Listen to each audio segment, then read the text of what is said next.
నమస్కారం, రుద్రా న్యూస్ కు స్వాగతం. కోర్టుల చుట్టూ తిరుగుతూ కక్షిదారులు సమయాన్ని వృధా చేసుకోవద్దని Husnabad court junior civil judge Shivaranjani అన్నారు. లోక్ అదాలత్ కు సందర్భంగా సిద్దిపేట జిల్లా ఉస్నాబాద్ కోర్టులో కక్షిదారులతో జడ్జి శివరంజని మాట్లాడారు. రాజీ మార్గమే రాజా మార్గమని, వివాదాలు పరిష్కరించుకోవడానికి అత్యున్నత న్యాయస్థానం లోక్ అదాలత్ ఏర్పాటని అన్నారు. సివిల్ కేసులు మాత్రమే ఇందులో పరిష్కరించుకోవచ్చని తెలిపారు. పట్టింపులకు పోయి కేసులంటూ కోర్టుల చుట్టూ తిరుగుతూ కాలం, ధనం వృధా చేసుకోవద్దని సూచించారు. కోర్టుల చుట్టూ తిరగడం వల్ల కక్షిదారుడితో పాటు కక్షిదారుడి కుటుంబం తీవ్ర ఇబ్బందులను ఎదుర్కొంటుందని అన్నారు. లోక్ అదాలత్లను ఉపయోగించుకొని సివిల్ కేసులను పరిష్కరించుకోదగ్గ కేసులను రాజీ మార్గం ద్వారా పరిష్కరించుకోవాలని కోరారు.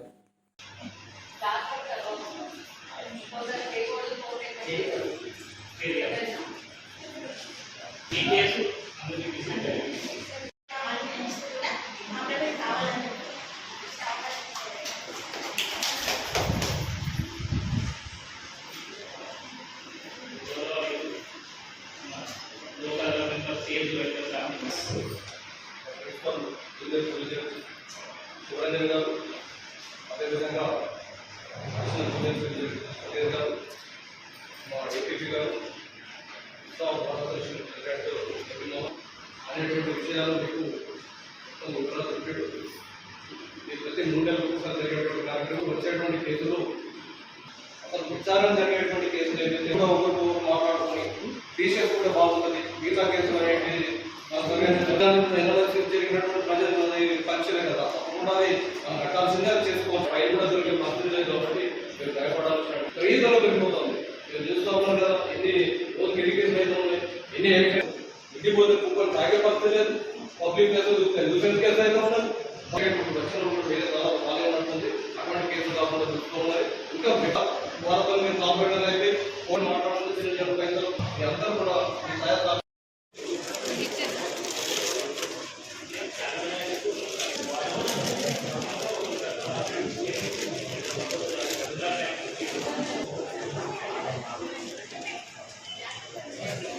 తర్వాత కూడా కేసు పెండింగ్ ఉండిపోతుంది. అది ఒకవేళ మీ యొక్క హృదయం చాలా పెద్దదైతే పర్లేదు, మనకు దొరికింది, అవతల నుండి వదిలేయడం బెటర్లే అనుకుంటే కనుక అట్లాంటి దొంగతనం కేసుల్లో కూడా మీ అంతా మీరు ముందుకు వచ్చి ఏదైనా కానీ పెద్ద మనసుతో ఓకే మేము కాంప్రమైజ్ చేసుకుంటామని అనుకుంటే అట్లాంటి కేసులు, యాక్సిడెంట్ కేసులు కూడా అట్లాంటి, అంటే ఎలాంటి యాక్సిడెంట్ అంటే దాంట్లో చిన్న చిన్న దెబ్బలు తగిలింది, ఒక మనిషి వ్యక్తి ప్రాణం పోతే అట్లాంటివి కాంప్రమైజ్ కావాలి, అది నడవాల్సింది. సో ఎందుకంటే ఎంతైనా కూడా ఒక కుటుంబం నష్టం జరుగుతుంది. అదే చిన్న దెబ్బ తాకిందనుకోండి, అది కొద్దిగా కోలుకోవడానికి సమయం పట్టినా కోలుకొని వాళ్ళ జీవితం వాళ్ళని సాగుగా నడుపుకోవచ్చు. సో చిన్న చిన్న యాక్సిడెంట్ కేసులు, ఏదైనా గెట్టు పంచాయతీలు, అందులో ఒకరికి తీవ్రమైన గాయాలు కాకుండా చిన్న చిన్న గాయాలు అయితే అట్లాంటి కేసులు, ఇవన్నీ కూడా మనం ఇవాళ రోజులో, అంటే ఈ ఒక్క రోజులో ఎన్ని కేసులు అయితే అన్ని కేసులు పక్షిదారులు వాళ్ళంతటా వాళ్ళు ముందుకు వస్తే క్లోజ్ అవుతుంది. అంతేకాకుండా బ్యాంకులో కూడా మీరు క్రాప్ లోన్, అగ్రికల్చర్ లోన్ అవి తీసుకొని ఉండొచ్చు కదా, బ్యాంకు వాళ్ళు కూడా కొన్ని నోటీసులు పంపిస్తారు.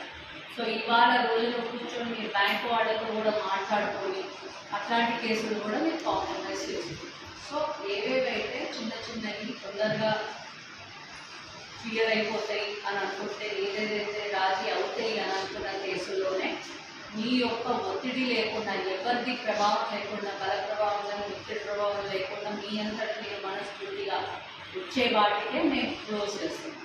అది కాదు పోలీసు ఒత్తిడి చేసిన, వీళ్ళు ఒత్తిడి చేసిన అనేది కాదండి ఇక్కడ కాన్సెప్ట్. మీ అంతటా మీరు రావాలి.